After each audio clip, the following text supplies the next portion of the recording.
കുറച്ച് ദിവസം മുന്നേ മോച്ചേരി ശ്രീ രക്തേശ്വരി ക്ഷേത്രത്തിൽ കെട്ടിയാടിയിട്ടുള്ള ഒരു ഗുളികൻ തെയ്യം കേട്ടാ. ഞാൻ ഇതുവരെയായിട്ട് ഇങ്ങനെ ഒരു തെയ്യത്തിനെ കണ്ടിട്ടില്ല. ഞാൻ ആദ്യമായിട്ട് കാണുന്ന കേട്ടാ.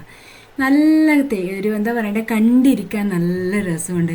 എന്താണ് ഇതിൻ്റെ ഐതിഹ്യം എന്നൊന്നും എനിക്കറിയില്ല. എങ്കിലും ചൂട്ടം കത്തിച്ചിട്ട് ഓടിപ്പോയി കാലിനൊക്കെ വെച്ച് കൊടുക്കും കേട്ടോ.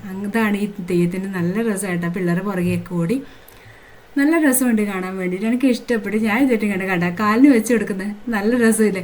ഞാൻ മൊത്തത്തിൽ എന്താ പറയണ്ടേ, ഇങ്ങനെ തെയ്യത്തിന് ഇങ്ങനെ നോക്കാറ്, ക്യാമറയിൽ നോക്കിയില്ല. എനിക്ക് ശരിക്കുള്ള വീഡിയോസ് ഒന്നും കിട്ടിയില്ല. എന്നാലും എനിക്കിത് ഇഷ്ടപ്പെട്ടതുകൊണ്ട് ഞാനിങ്ങനെ പോസ്റ്റ് ചെയ്യുന്നതേ ഉള്ളൂ. ക്യാമറയും കൊണ്ട് പുറകെ ഓടി എന്നുള്ളതുകൊണ്ട് എനിക്ക് വ്യക്തമായിട്ട് നല്ലൊരു പിക്ചേഴ്സ് ഒന്നും കിട്ടിയില്ല കേട്ടോ. ഇത് ഒരു കുഞ്ഞിനെല്ലാം കൂട്ടി വരുന്നുണ്ട്, നല്ല രസമില്ല. പിന്നെ ഇനിയാണ് ഒരു ട്വിസ്റ്റ് കേട്ടാ. ആ ഒരു വരവ് കണ്ട, ആ ഒരു വരവ് എൻ്റെ കാലിന് വെച്ച് തരാൻ വേണ്ടി. സത്യം പറഞ്ഞ് ഞാൻ വിചാരിച്ചില്ല കാലിന് വെച്ച് തരുന്നത്. സത്യമായിട്ട് എൻ്റെ കാലിന് വന്ന് വെച്ച് കേട്ടാ. ഞാൻ നല്ല രീതിയിൽ ആസ്വദിച്ചു. നിങ്ങളോ?